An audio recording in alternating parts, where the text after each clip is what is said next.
유럽연합의 GDP 규모는 미국 다음으로 크지만 경제학자들은 심각한 우려를 표하고 있습니다. 독일이 일본을 제치고 세계 3위 경제대국이 됐다는 뉴스 뒤에는 거의 20년에 가까운 정체라는 암울한 현실이 숨어 있거든요. 더 충격적인 건 이 모든 문제의 상당 부분이 유럽 스스로가 만들어낸 자충수라는 겁니다. 높은 교육 수준, 안정적인 정치 환경, 역사적으로 검증된 산업 기반을 가진 대륙이 왜 이렇게 뒤처지고 있을까요? 답은 생각보다 복잡하면서도 동시에 명확합니다. 오늘은 유럽 경제가 어떻게 스스로를 무너뜨리고 있는지 그 구조적 문제들을 하나씩 파헤쳐 보겠습니다. 경제 성장에는 4가지 방법밖에 없습니다. 인구를 늘리거나 노동시간을 늘리거나 더 나은 교육과 기술을 제공하거나 더 좋은 도구와 자원을 제공하는 것이죠. 유럽은 이 4가지 모두에서 미국에 뒤처지고 있는데 그 중에서도 가장 먼저 눈에 띄는 건 인구 문제입니다. EU 회원국 중 출산율이 인구 유지 수준에 도달하는 나라는 단 한 곳도 없거든요. 그런데도 인구는 증가하고 있죠. 바로 이민 덕분입니다. 이민은 경제를 부양하는 강력한 도구가 될 수 있습니다. 노동력 부족을 메우고 새로운 소비를 창출하며 기술 격차를 해소할 수 있으니까요. 캐나다나 호주 같은 나라들은 이민을 통해 엄청난 경제적 이익을 받습니다. 하지만 유럽의 이민 구조는 좀 다릅니다. 호주에서는 유학생들이 사실상 노동 비자처럼 활용되는 경우가 많은데 시드니 같은 도시에는 제대로 된 수업도 없으면서 겉으로만 대학처럼 보이는 기관들이 성업 중이거든요.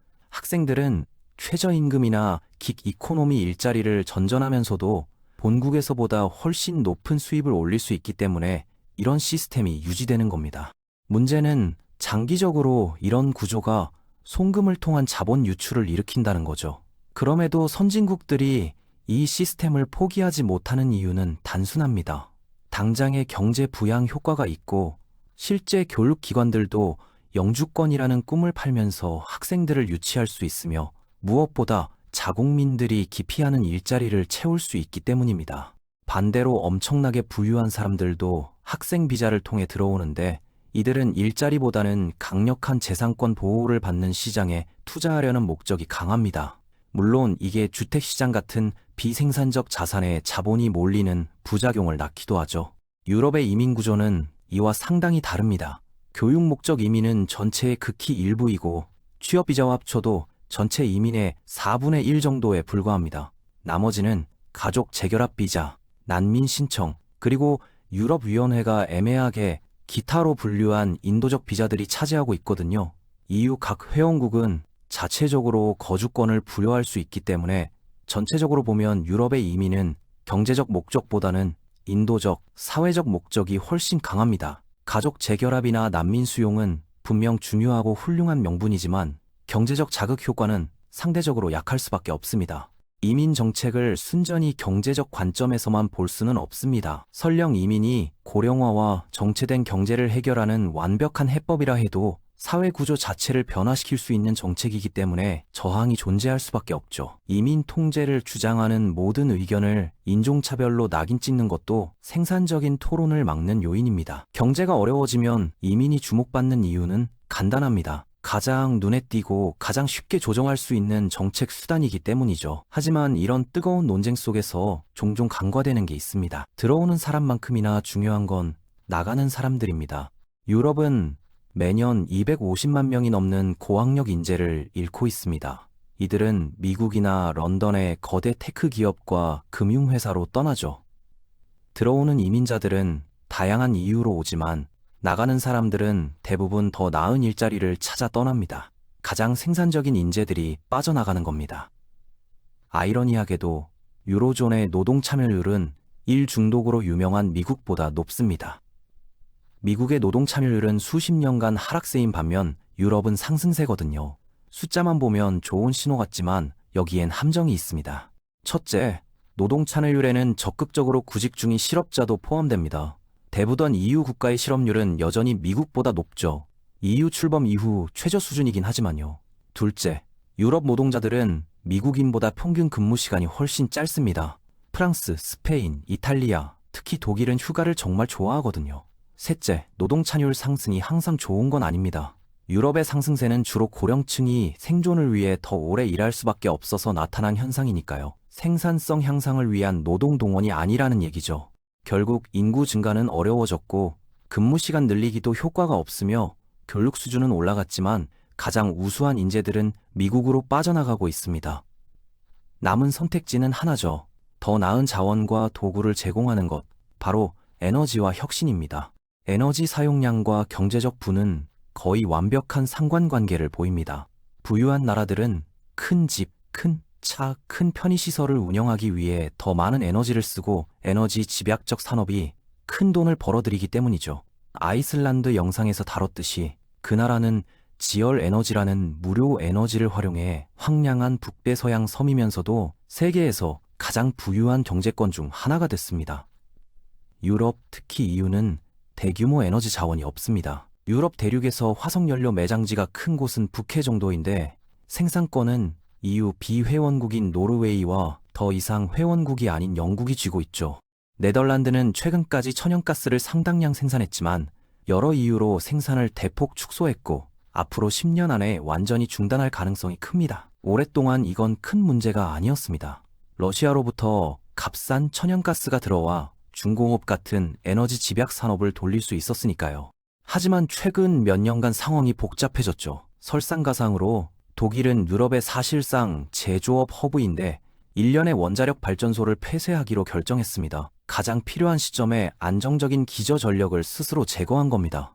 유럽은 재생에너지에 막대한 투자를 하고 있고 장기적으로는 효과를 볼 테지만 당장은 비용만 발생하고 있고 에너지 집약 산업에서 경쟁력을 잃고 있습니다. 폭스바겐은 역사상 처음으로 올해 독일 공장을 폐쇄했습니다. 아시아와 미국 경쟁사들과의 경쟁에서 밀린 거죠. 이 영상을 만드는 과정에서 막판 협상으로 공장들이 당분간 안전해졌다는 소식이 들렸지만 큰 그림은 변하지 않았습니다. 유럽의 명망 있는 제조 브랜드들은 미국과 중국의 소비 시장 내에 공장을 짓고 있습니다. 긴 공급망을 피하고 점점 강화되는 무역 장벽에 대비하기 위해서죠. 가장 극적인 예는 세계 최대 BMW 공장이 실제로는 미국에 있다는 사실입니다.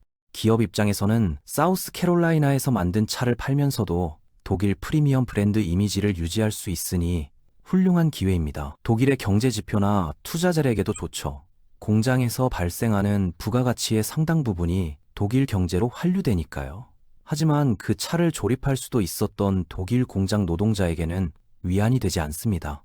구매력 감소, 높은 임금과 복리후생 요구, 비싼 에너지, 엄격한 규제를 고려하면 기업들이 유럽에서 제조할 이유를 찾기 어렵습니다. 에너지 전환도 쉽지 않은 게 유럽은 재생에너지 기술에서도 미국과 중국에 뒤처지고 있거든요. 중국은 유럽이 미래에 사용할 태양광 패널을 생산하고 있습니다. 이건 한 종류의 에너지 의존을 다른 것으로 바꾼 것에 불과할 수도 있죠. 물론 재생에너지는 지속적 공급이 필요한 게 아니라 장기 자본 투자이기 때문에 완전히 같지는 않지만 유럽이 또 다른 핵심 분야에서 뒤처지고 있다는 걸 보여줍니다. 바로 혁신이죠.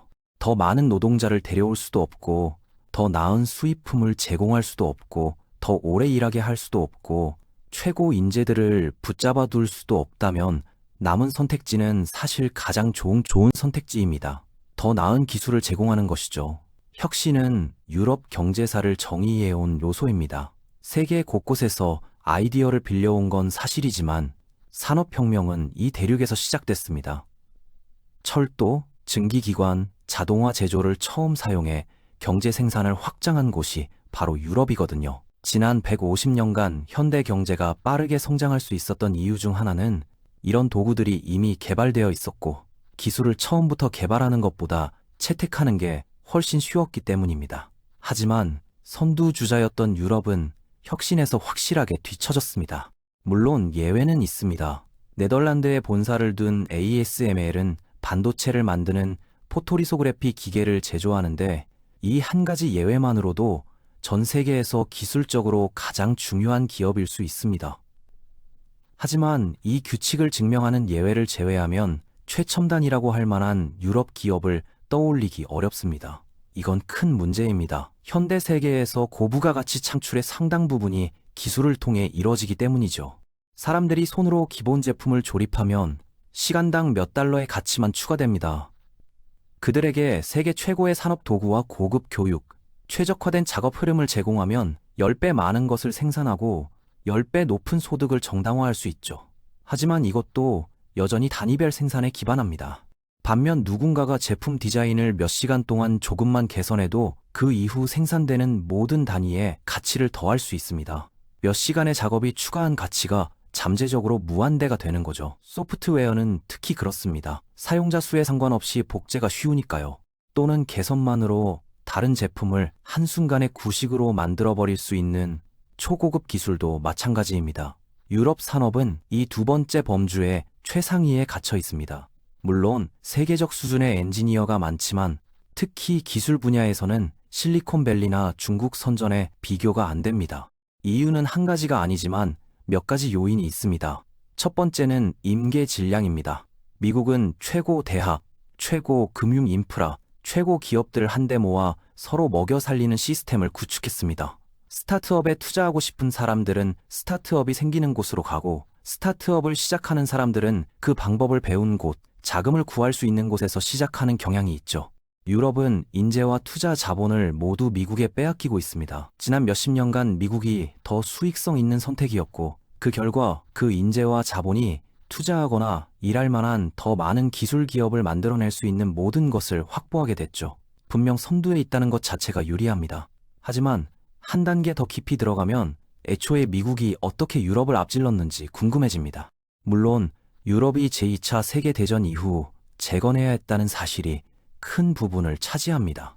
미국 달러가 사실상 글로벌 기축 통화로 군림하면서 기회와 무관하게 매력적인 투자처가 됐죠. 미국이 영어를 쓴다는 것도 있습니다. 대부분의 유럽 국가에서도 영어를 구사하지만 새로운 사업은 국내 시장을 먼저 겨냥한 후 확장하는데 보편적으로 인정받는 언어에서 이게 훨씬 쉽습니다. 그리고 EU에 전설적으로 엄격한 규제가 있습니다. 국제적으로 EU는 기업들이 소비자에게 전반적으로 긍정적인 변화를 만들도록 압박했고 이건 좋은 일입니다. 이 규칙들은 기술적으로 EU 내에서 사업할 때만 적용되지만 많은 국제 기업들이 유럽만을 위한 별도 제품 라인을 만드는 게 가치 없다고 판단해 전 세계 제품을 바꿨습니다.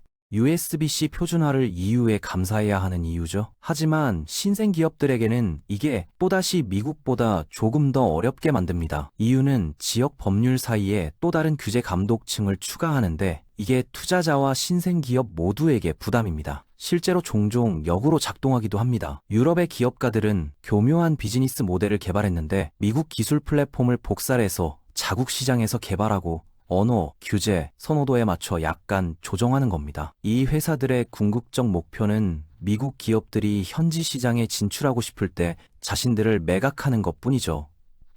기업가들에게는 훌륭한 시스템이지만 진정한 가치를 생산할 수 있는 것에 투자하는 데는 좋지 않습니다. 하지만 여기서 가장 중요한 부분이 나옵니다. 유럽이 미국만큼 생산적이지 않은 건 사실이지만 해석에 따라 실제로는 문제가 아닐 수도 있습니다.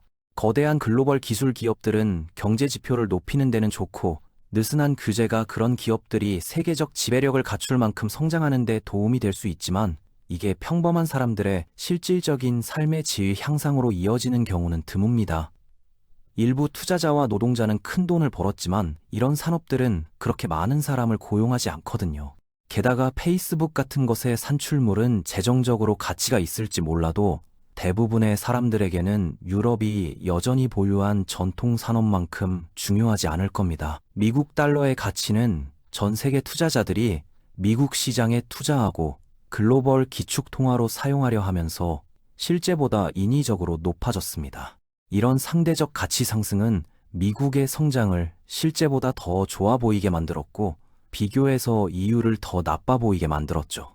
이건 유럽 휴가를 계획하거나 아시아에서 소비재를 구매하는 미국인들에게는 좋지만 비싼 통화로 높은 임금을 지불할지 아니면 더 싼 통화로 낮은 임금을 지불하기 위해 아웃소싱할지 결정해야 하는 일반 기업들에게는 어렵습니다.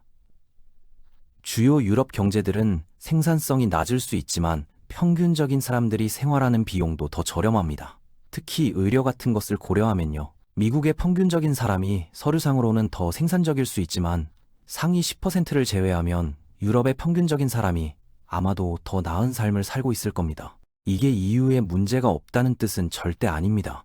분명히 문제가 있고 장기적인 정체는 두뇌 유출, 청년 실업, 사회적 이동성 같은 문제들을 더 악화시킬 수 있습니다.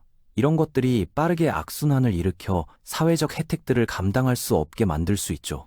결국 유럽이 직면한 건 선택의 문제입니다. 미국식 성장을 쫓아 규제를 완화하고 혁신에 몰빵할 것인가? 아니면 현재의 사회적 안전망과 삶의 질을 지키면서 천천히 가는 길을 택할 것인가? 둘 다 정답일 수도, 둘 다 오답일 수도 있습니다. 확실한 건 지금처럼 어중간하게 가다가는 둘 다 놓칠 수 있다는 겁니다. 유럽의 미래는 결국 유럽인들이 무엇을 더 가치 있게 여기느냐에 달려 있을 겁니다.